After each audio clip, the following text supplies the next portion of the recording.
संत Johan के सुसमाचार अध्याय 3 पद संख्या 14 से 21 कहता है कि ईश्वर ने संसार को इतना प्यार किया कि उसने उसके लिए अपने एकलौते पुत्र को अर्पित कर दिया, जिससे जो कोई उसमें विश्वास करे उनका सर्वनाश ना हो बल्कि अनंत जीवन प्राप्त करे। हम सभी पापी ही थे, हम सभी विद्रोही ही थे, हम सभी उसका विरोधी ही थे, फिर भी ईश्वर ने हमें इतना प्यार करते हैं कि अपने पुत्र को क्रूस के रास्ते से होकर क्रूस की वेदी पर अर्पित कर दिया। वह हमारी मुक्ति के लिए क्रूस पर स्वयं को बलि अर्पित कर दिए। विधान की प्रजा आज भी प्रकाश की अपेक्षा अंधकार को प्यार करती है। संसार में प्रकाश आ चुकी है, परंतु हमें से कुछ लोग अंधकार को प्यार करते हैं। सच कहूं तो हमें भी अंधकार की छायांश है, भी अंधकार की परिछाई है, जैसे नशापान, ड्रग्स, जुआ, अश्लील, मुंखे लत और धार्मिक कट्टरवाद, सामाजिक उन्माद आदि है। लेकिन हमें से कुछ लोग आंखें बंद कर जानबूझकर हम कहना चाहते हैं कि हमें ये कुछ भी नहीं है, ऐसी बात नहीं है। प्रियजन, याद रखो, यीशु ख्रीस्त हमें दोषी ठहराने नहीं बल्कि प्यार करने आए हैं। अगर हमारे हृदय में थोड़ा भी छायांश है तो हम ईश्वर के पास स्वीकार करते हुए पाप स्वीकार करें।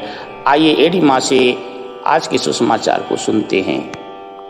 आज का सुसमाचार संत योहन अध्याय 3 पद संख्या 14 से 21।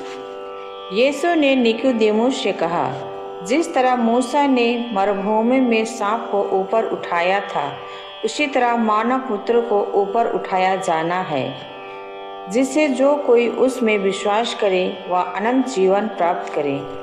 ईश्वर ने संसार को इतना प्यार किया कि उसने उसके लिए अपने इकलौते पुत्र को अर्पित कर दिया, जिससे जो कोई उसमें विश्वास करे उसका सर्वनाश ना हो बल्कि वह अनंत जीवन प्राप्त करे।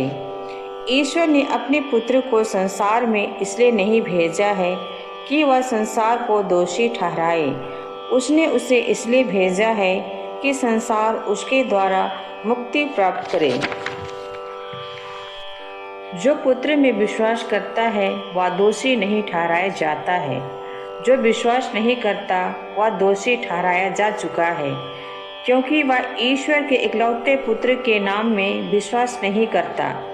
लड़ज्ञा का कारण यह है कि ज्योति संसार में आई और मनुष्यों ने ज्योति की अपेक्षा अंधकार को अधिक पसंद किया है, क्योंकि उनके कर्म बुरे थे। जो बुराई करता है वह ज्योति से बैर रखता है और ज्योति के पास इसलिए नहीं आता कि कहीं उसके कर्म प्रकट ना हो जाए, किंतु जो सत्य पर चलता है वह ज्योति के पास आता है, जिससे यह प्रकट हो जाए कि उसके कर्म ईश्वर की प्रेरणा से हुई है।